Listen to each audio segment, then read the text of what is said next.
Hello les marathoniens, j'espère que vous allez bien et pour ma part ça va très bien. J'ai fait une semaine très productive et du coup justement je vais vous en parler. Si vous avez suivi les derniers emails, je me suis lancé 2 défis pour le mois de novembre. Alors si vous n'avez pas lu les emails, eh bien je vais vous dire c'était quoi ces 2 défis. Le premier c'était de sortir 3 contenus par semaine, donc a priori ça devrait être 2 vidéos et un podcast, ou éventuellement 3 vidéos, mais je pense que c'est pas mal comme rythme. Et le second, c'est de pratiquer 3 heures par jour et le documenter.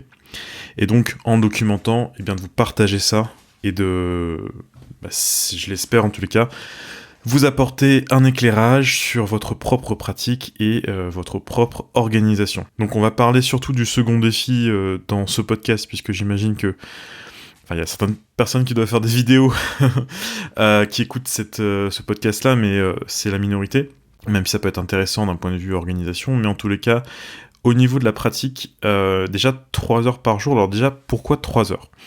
3 heures, je pense que c'est ce qu'on appelle un peu le sweet spot, c'est-à-dire c'est pas énormément d'heures par rapport à certaines personnes, mais ça reste pas mal, donc c'est une bonne moyenne.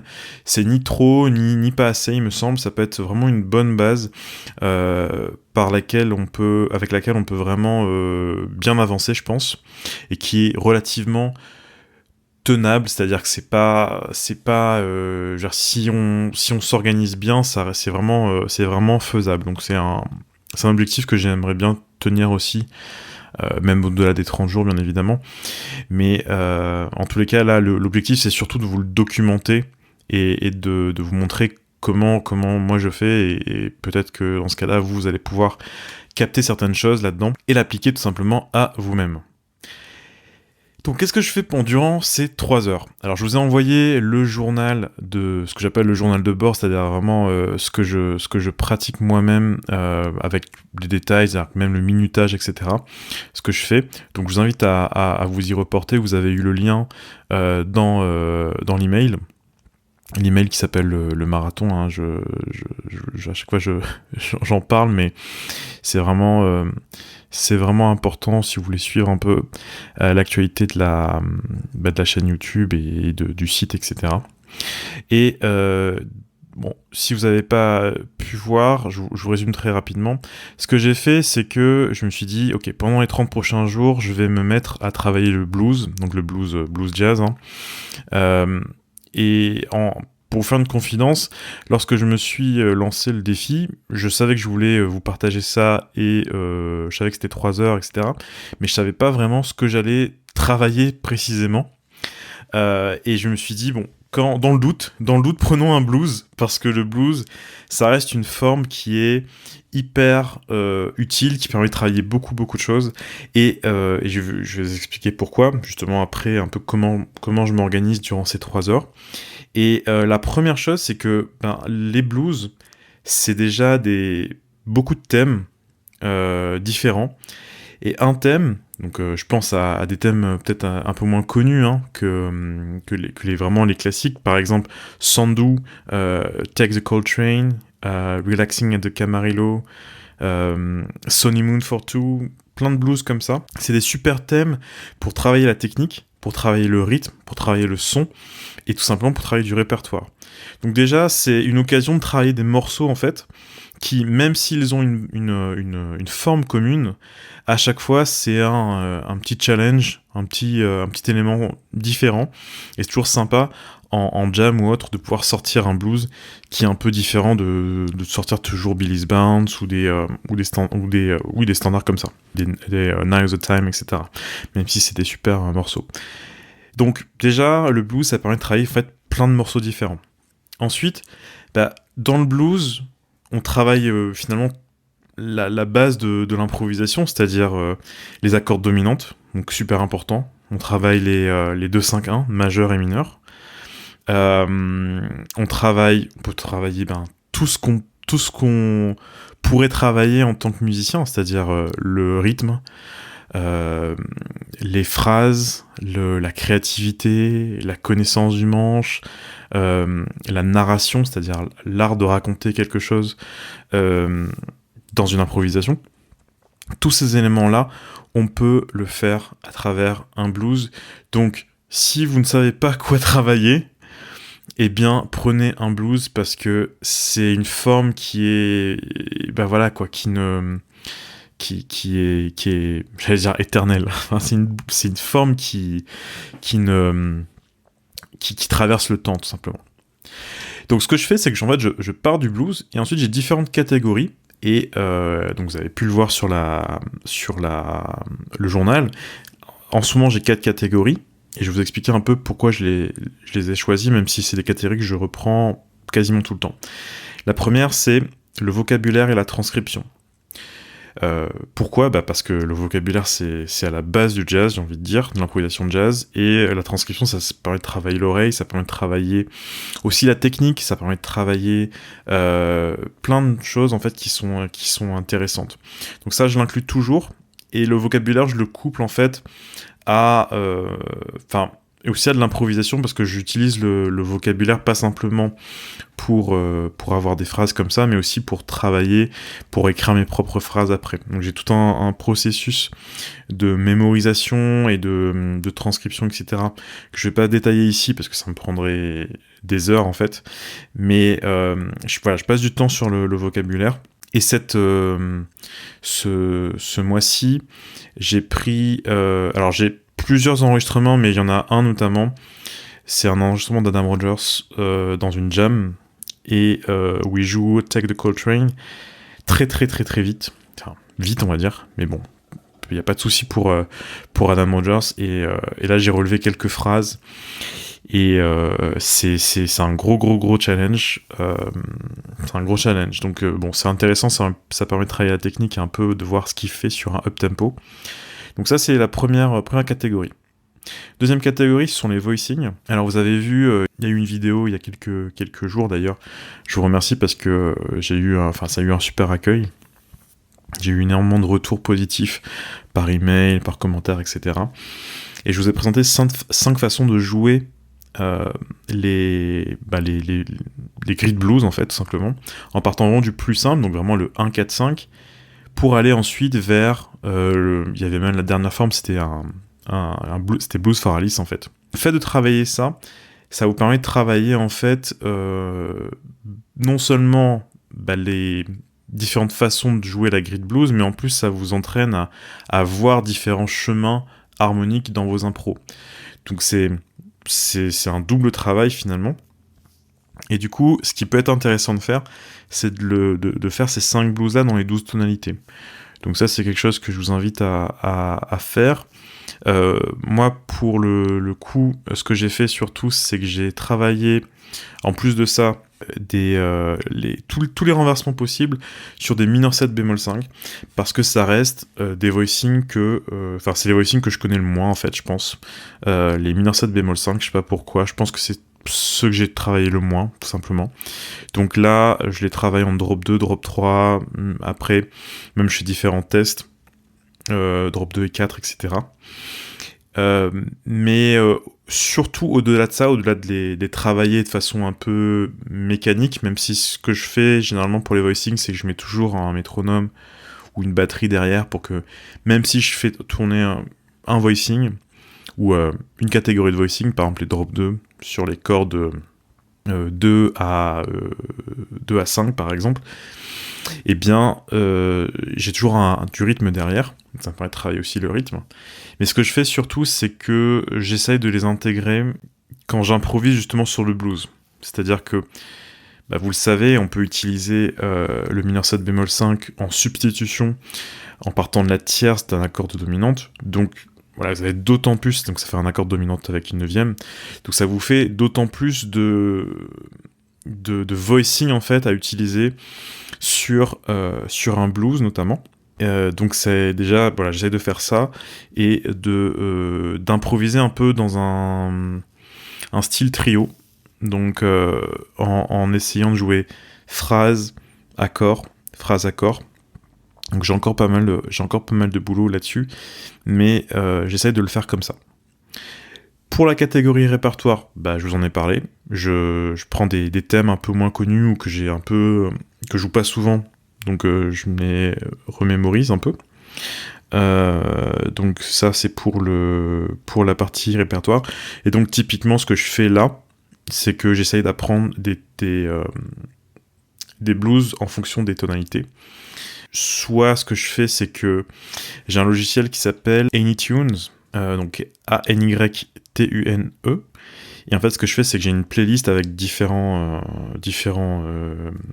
blues heads, en fait, de thèmes de blues. Et tout simplement, je les mets et je joue avec. Et je les répète en boucle. Et ça permet de travailler la technique, le time, la connaissance des thèmes en question. Donc ça reste, c'est vraiment un super moyen de travailler, je pense, le répertoire et la technique de faire comme ça. Et puis après, en fonction du blues, tout simplement, j'improvise dessus. Ce que je fais, alors ça j'en ai déjà parlé, mais bon, c'est pas grave, je m'enregistre tout le temps en fait. C'est-à-dire que j'improvise, je joue le blues en question, j'enregistre, et puis j'écoute, et je critique en fait, comment vous dire, je fais une sorte d'autocritique pour voir ce qui va pas surtout, essayer à chaque fois d'améliorer de 0,01% l'improvisation suivante, et du coup je passe, je pense à peu près au moins 40% du temps, on va dire 30 à 40% du temps vraiment à écouter ce que je fais, parce que quand je pense que c'est mauvais, j'écoute pas en fait. Je me dis bon, ok, ça va pas, enfin ça me plaît pas du tout, donc j'écoute pas du tout. Donc c'est pour ça qu'il y a quand même plus de moments où je joue que je ne joue pas, mais c'est à peu près ça quand même le ratio. Et enfin, la dernière catégorie, c'est la technique justement et la connaissance du manche. Donc j'essaye de coupler les deux. Et à nouveau, ce que je fais, c'est que je prends une gamme ou l'arpège ou les triades, peu importe, et j'essaye de travailler, notamment par exemple la forme du blues, juste avec les arpèges, juste avec les triades, juste avec les gammes, par exemple juste avec un même débit. Donc par exemple, ça peut être juste des noirs, hein, ça peut être juste des croches, c'est déjà bien.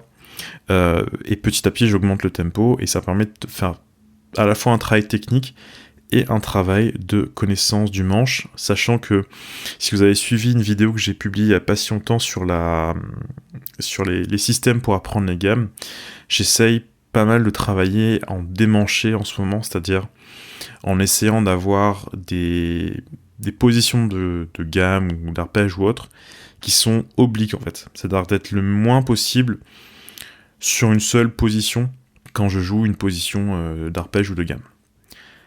Et du coup, ce que je fais tout simplement là, c'est que je prends le blues et je le passe à travers le filtre de ces 4 catégories. Ce qui fait que ça me permet, à mon sens, de créer une sorte de cohérence et de logique dans ma pratique, puisque même si je travaille l'improvisation, même si je travaille les voicings, même si je travaille la technique, même si je travaille le répertoire, même si je travaille le vocabulaire, à chaque fois, je travaille en fait toujours la forme du blues. Et l'idée, c'est que in fine, en fait, ça puisse résonner sur n'importe quelle autre forme, parce que bon, le blues, c'est une forme, c'est pas la forme. Non, tous les morceaux ne sont pas des blues, donc, mais malgré tout, je pense que ce travail-là de fond peut après se faire ressentir sur d'autres aspects de mon jeu, d'autres formes surtout, que ce soit des standards, même des trucs modaux, ou des compositions, ou peu importe quoi. Ensuite, sur la façon dont je travaille.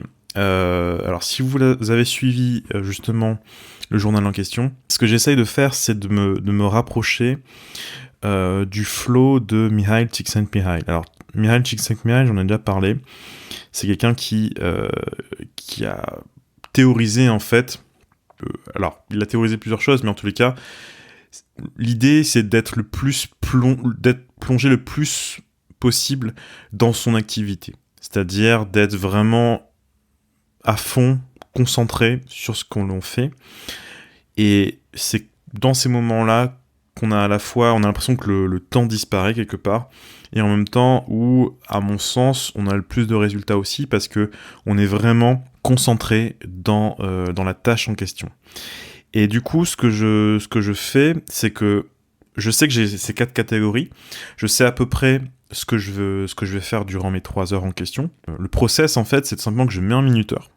Donc je me dis pas à l'avance combien de temps je vais pratiquer. Je mets un minuteur, je me dis ok, là je vais commencer par mes tours de vocabulaire. Je, je, je pratique. Et au bout d'un moment, quand je commence à saturer un peu, ou que je me dis bon bah là, j'ai pas forcément plus d'idées pour aujourd'hui, ou j'ai fait un peu le tour de la question en tout cas pour aujourd'hui, bah je m'arrête. Je me dis ah bon là ça a fait 51 minutes par exemple. Et ensuite, bah, je passe tout simplement à la suite. Ce que je fais généralement, c'est que je travaille par... 3 heures, ça représente à peu près 2 sessions de travail. Donc généralement, c'est une le matin et une soit en fin de journée, soit le soir.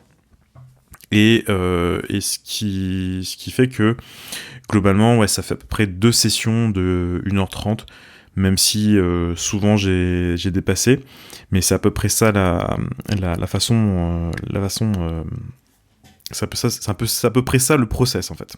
Ce que vous remarquez là, c'est que, au lieu de suivre la méthode qui est parfois conseillée et que parfois moi aussi je recommande parce que je pense que ça fonctionne aussi, de dire par exemple je vais travailler les arpèges pendant 15 minutes, puis les gammes pendant 15 minutes, puis je vais improviser pendant 15 minutes. Ce que je fais, c'est que je sais que je vais travailler mes arpèges, mes gammes et je vais improviser avec.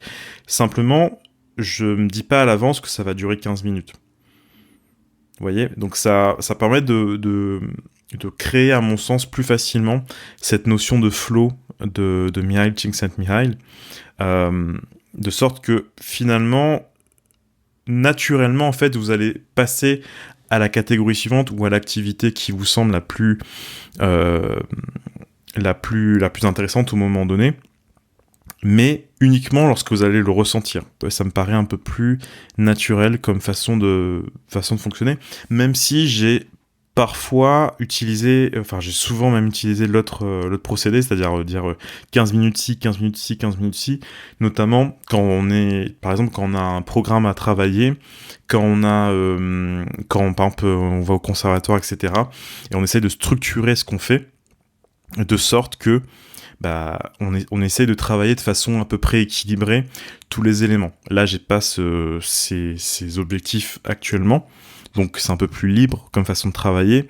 Donc si vous êtes dans cette même perspective où vous avez juste envie de progresser actuellement, vous pouvez tenter de faire comme ça. Vous dites, voilà, aujourd'hui j'ai 1 heure pour travailler, j'ai envie de travailler, moi je conseille de travailler maximum 2 à 3 choses dans 1 heure. Vous commencez, vous mettez le minuteur, et bien souvent vous allez voir que vous allez vouloir dépasser ce minutage-là, parce que vous allez vraiment être plongé dans l'activité, et c'est à mon sens la meilleure façon de travailler, et surtout au-delà de ça, c'est la façon la plus plaisante en fait, puisqu'on voit pas le temps passer. En fait, voilà, les 3 heures en fait, c'est même pas un objectif. Je suis pas là en train de travailler 3 heures pour travailler 3 heures. C'est juste que c'est à peu près le temps dont je dispose. Et c'est aussi pour voir comment je peux être efficace pendant 3 heures, plutôt que de me dire que je vais travailler 3 heures. Je vais travailler 3 heures pour travailler 3 heures, ça sert à rien. Par contre, se dire de prendre du plaisir pendant ces 3 heures-là et d'être le plus efficace possible, ça c'est intéressant, et c'est pour ça que je vous partage l'expérience. Donc voilà, pour résumer, mes 2 conseils du jour, c'est premièrement, prenez une forme ou un morceau par mois, partez de là, et ensuite, partez de là en fait pour avoir tout ce que vous voulez travailler, donc que ça soit le rythme, l'oreille, la technique, l'improvisation, partez de ça, et ensuite, utilisez ces différentes catégories-là pour avoir différents angles pour pratiquer ce morceau ou cette forme. Donc cette forme, ça peut être le rhythm change, le blues, giant steps, une composition à vous, un morceau modal, peu importe. Et le deuxième conseil, c'est partez du temps dont vous disposez plutôt que de déterminer à l'avance le temps que vous voulez passer sur chaque catégorie. C'est-à-dire que dites-vous plutôt, ok, je vais passer 1 heure et j'ai par exemple 1 heure et je vais avoir par exemple ces 2 catégories-là que je veux travailler, plutôt que vous dire, bah voilà, je vais passer 20 minutes sur les arpèges, 20 minutes sur les gammes, 20 minutes sur l'improvisation, même si pour beaucoup de monde, c'est quand même quelque chose qui fonctionne très bien. Voilà, et bien c'est la fin de ce podcast, j'espère que ça vous aura aidé, n'hésitez pas à partager ce podcast, n'hésitez pas à le commenter, et à me dire également comment vous travaillez, comment vous pratiquez. Je pense que c'est toujours intéressant de s'échanger nos tips sur ça. Toujours intéressant de voir comment les gens bossent. Moi, je vous retrouve pour une prochaine vidéo très très bientôt. Et puis d'ici là, bossez bien.